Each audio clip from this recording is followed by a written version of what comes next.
Key, full gallop!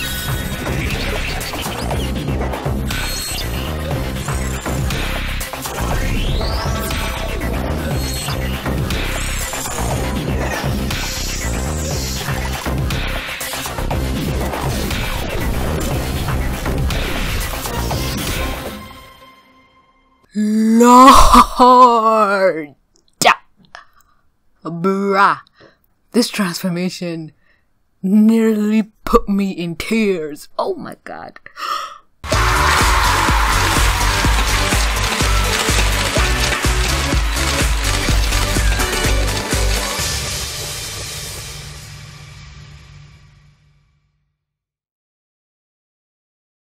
There were only two things I could do an intro for, either Max's transformation or this beautiful ass moment where Alia put Lila in her goddamn fucking place and the transformation beat it by like a sliver. But oh my god, Alia just like Lila came up to wake up Marinette and Lila and oh my god, okay, I need to chill. Lila came up to wake up Marinette and Alia was like, I think the fuck not, bitch. Love it!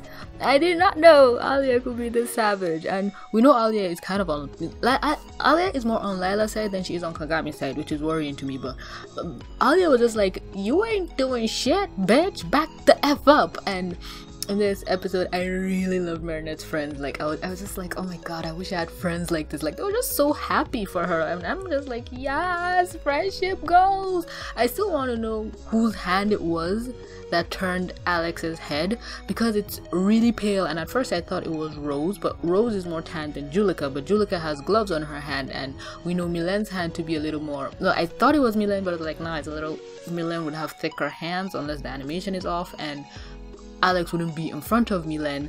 And then I said it can't be Alia. You know what, I should just really just check the wide shot of this fucking train. Yeah, Alex is sitting next to Kim in front of Julika and Rose, and it's like, it's gotta be Rose. I'm just sure it was like off-colored or something, or maybe her hand with the background of the two people, maybe Alex and Kim being more tanned and brown than her made Rose really pale in comparison, but who cares? Wholesome content is wholesome. Like Adrianette shippers were just dying, and I'm like, you know what, after Puppeteer 2 you deserve this win. So I'm sure now that every ship has been broken and beaten mercilessly into the ground, the only one that hasn't really gotten that vicious treatment is Lady Cat? Catbug? What is the name of the ship between Ladybug and Cat Noir? I forget. I made the same mistake in, like, was it the last video or 2 videos ago? Ladrian, Mary Cat, Adrianette, Ladybug? No, Lady Cat? Fuck, I don't care. But yeah, their superhero forms are the only one that didn't get that violent treatment. But if you go back to, oh my god, what was the name of that episode with the ice cream guy in season 2?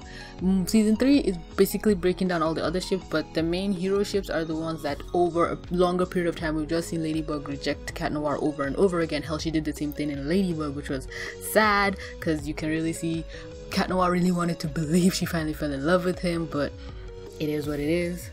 Oh yeah, Glaciator, or whatever is the name of the episode I was thinking of, where it was kind of a scene where the superhero pairing just died.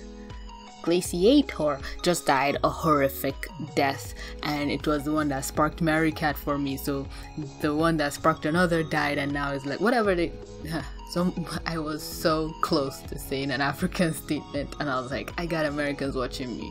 But for those of you who were curious what I was gonna say like, whatever, Disha. So the episode kind of sparked hope back into the Adrianette ship, and so many people on Tumblr were just dying, and I mean dying, when Marinette did this little chuckle and everyone on the train just looked at her like, bitch, is you okay? And Adrian just gave her the softest look ever. Oh my god.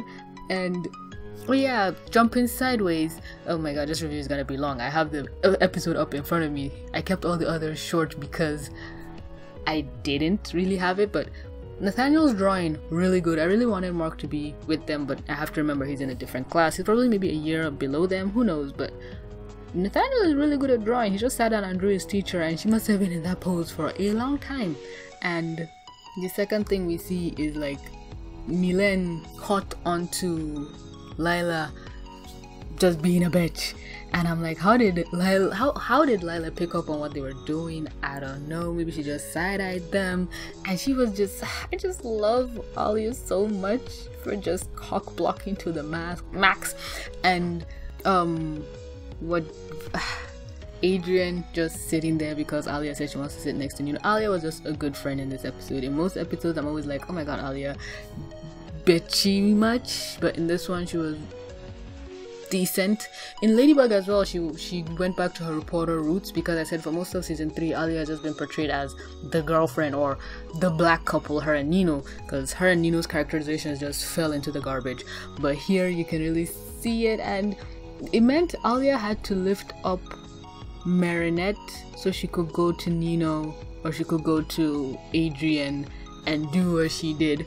And Adrian just, oh my god, when Marinette just fell onto his shoulder, he just looks at her and is like, I'm not gonna bother her, and he just sleeps on her as well. Oh my god, my head's gonna explode.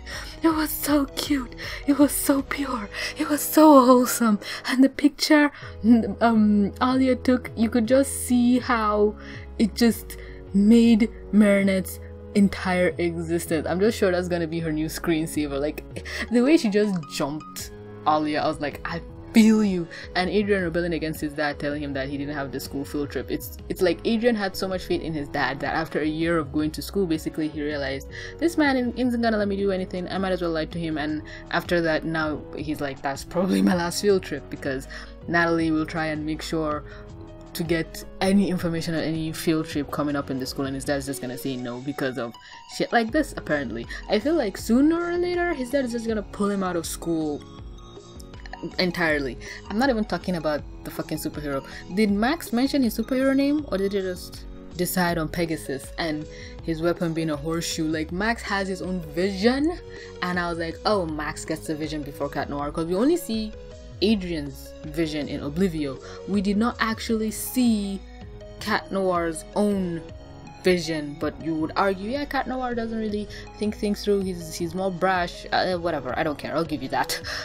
This episode literally, I think, was, it's really trying to beat out Oblivio as my favorite episode of season 3, because I really like Startrain a freaking lot, but so good, just a really good wholesome episode, good vibes, good writing. Oh my god, the whole dynamic between Max and his mom, I was like, oh, a single mother raising her son, and they don't hate each other and are at each other's throats.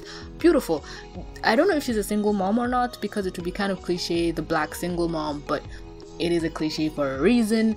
I'm sorry, it is what it is.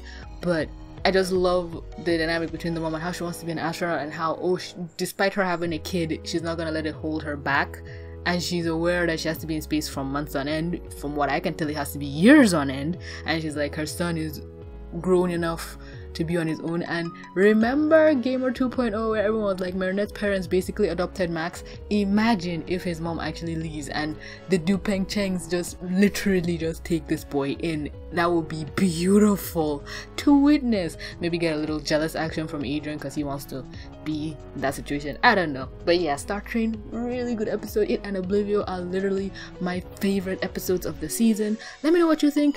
And I only have one episode left to review, which is Feast. Oh wait, 2. Oh my god, whatever Gozen came out, a clearer version. Also, I just really like the contrast with how Marinette was just willing to give up the field trip, and Adrian was like, nah, Hawkmoth attacked yesterday, I'm going. I don't blame him, but it's another reinforcement of Marinette's serious. Adrian isn't, but Adrian literally lives in a way that's like, yeah, his dad won't let him and he doesn't have these opportunities often, but Marinette does. And normally heroes are always resentful when their powers don't allow them to go out or see the world. So in this case, I really like the fact that we have a different take on it, whereas it's not them being resentful. One of them is just kind of reasoning, well, he attacked yesterday, he wouldn't today.